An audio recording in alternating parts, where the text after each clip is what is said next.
Assalamualaikum warahmatullahi wabarakatuh. Perkenalkan, kami dari kelompok 9 ingin mempresentasikan hasil kerja kelompok kami yang beranggotakan saya sendiri, Bagas Nursetia, NPM 1901010066, dan Krisna Bayu, NPM 1901010082, MSDM Global. Sistem penilaian kinerja.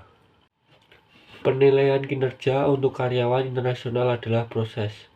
Ada 12 langkah, yaitu menetapkan standar kinerja berdasarkan deskripsi pekerjaan, spesifikasi pekerjaan, persyaratan budaya, dan kemampuan beradaptasi terhadap lingkungan asing, bakat dalam memungkinkan anggota keluarga menyesuaikan diri dengan lingkungan asing. Yang kedua, mengkomunikasi standar atau harapan kepada karyawan serta evaluator. Yang ketiga, memutuskan format penilaian kinerja. Format penilaian kinerja yang berbeda didasarkan pada berbagai teknik penilaian. Yang keempat, frekuensi penilaian. Biasanya penilaian dilakukan sekali dalam setahun atau dalam interval 6 bulan. Yang kelima, menyesuaikan kinerja aktual karena pengaruh lingkungan, seperti yang telah dibahas sebelumnya. Faktor lingkungan dan terutama faktor budaya mempengaruhi kinerja aktual. Yang keenam, bandingkan kinerja yang disesuaikan dengan yang lain dan sebelumnya, membandingkan kinerja yang disesuaikan dengan yang lain, serta peringkat kinerja sebelumnya memberikan gambaran tentang di mana karyawan berdiri. Bias konten. Sebagian besar MNC memandang manajemen kinerja internasional sama dengan manajemen kinerja domestik, dan dengan demikian mereka hanya memasukkan faktor tugas dalam konteks konten yang akan dinilai dengan mengabaikan budaya dan faktor lingkungan, di mana yang terakhir memakai peran dominan dalam kinerja karyawan internasional. Penilaian yang tidak efektif. MNC menggunakan beberapa penilaian untuk menilai kinerja, namun peringkat atasan di perusahaan induk sebagai besar dipertimbangkan untuk semua keputusan signifikan, seperti pembaruan kontrak, promosi, revisi, paket kompensasi, dan mengidentifikasi kebutuhan pelatihan dan pengembangan.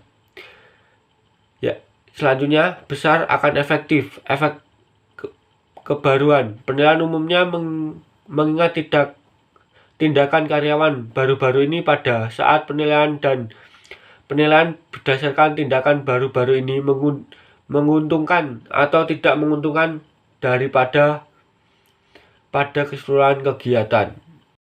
Yang selanjutnya yaitu tempat kerja jauh. Karyawan asing yang mengerjakan proyek tidak dapat diamati secara langsung, bahkan oleh pengawas negara ataupun tuan rumah.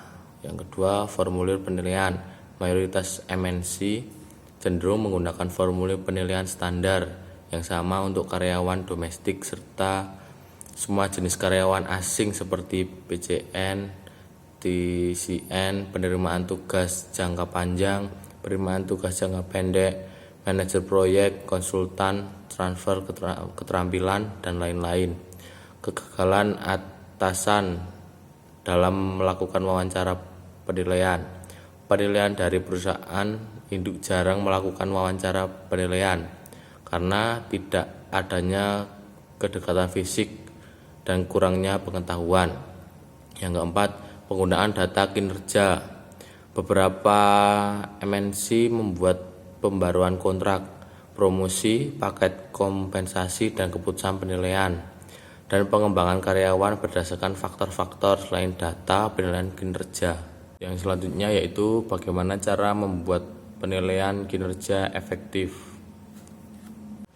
Yang pertama yaitu penilaian harus relevan. Teknik penilaian harus mengukur kinerja dan memberi informasi yang dirancang atau direncanakan. Teknik harus dirancang mencakup area dan konten pekerjaan berdasarkan tujuan penilaian. Yang kedua, konsensus penilaian dan penilaian. Penilaian kinerja internasional harus mempertimbangkan beberapa masalah yang tidak dapat diketahui oleh penilaian serta perancang formulir penilaian. Penilaian mengetahui masalah ini, oleh karena itu penilai dan penilai dalam konsultasi harus merancang bentuk, konten, dan mempertimbangkan sifat dan tingkat pengaruh beberapa faktor.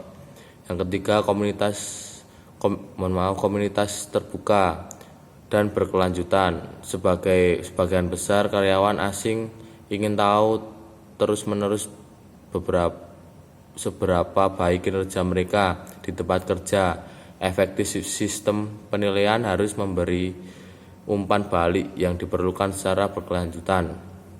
Yang keempat, sensitif terhadap realitas dasar. Bentuk penilaian kinerja, prosedur penilaian, dan evaluator harus peka terhadap realitas dan yang berupa dan bervariasi terkait dengan faktor budaya, bahasa, semantik, faktor politik asing. Yang keempat, akses penilaian ke hasil penilaian harus mengetahui aturan mainnya. Mereka harus menerima informasi dan umpan balik yang memadai tentang hasil kerja secara terus-menerus untuk memperbaiki kinerja. Yang selanjutnya, mudah dioperasikan.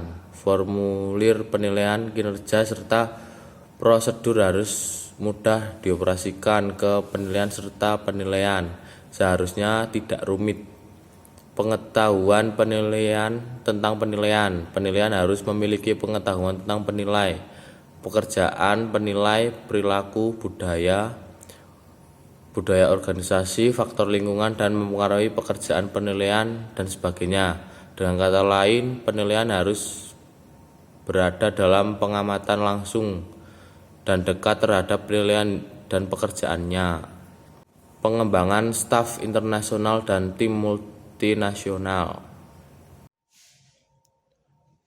Tujuan dalam bisnis global adalah untuk mendapatkan ide-ide terbaik dari mana-mana. Setiap tim memasang ide dan proses terbaiknya terus-menerus. Itu meningkatkan standar. Budaya kita dirancang untuk membuat pahlawan dari mereka yang menerjemahkan ide dari satu tempat ke tempat lainnya, yang membantu orang lain. Mereka mendapat penghargaan, mereka dipuji dan diprioritaskan. Menurut Jack Welch, metode yang berbeda untuk mengembangkan tim internasional adalah memberikan pengalaman internasional kepada banyak tingkat manajer. Tugas pengembangan jangka pendek mulai dari beberapa bulan hingga beberapa tahun. Rotasi pekerjaan internasional. Kehadiran di program pelatihan dan pengembangan umum yang diadakan baik di negara induk ataupun pusat regional atau keduanya. Pertemuan internasional di berbagai lokasi yang mendorong interaksi dan jaringan pribadi. Terima kasih, mungkin itu yang bisa kita sampaikan.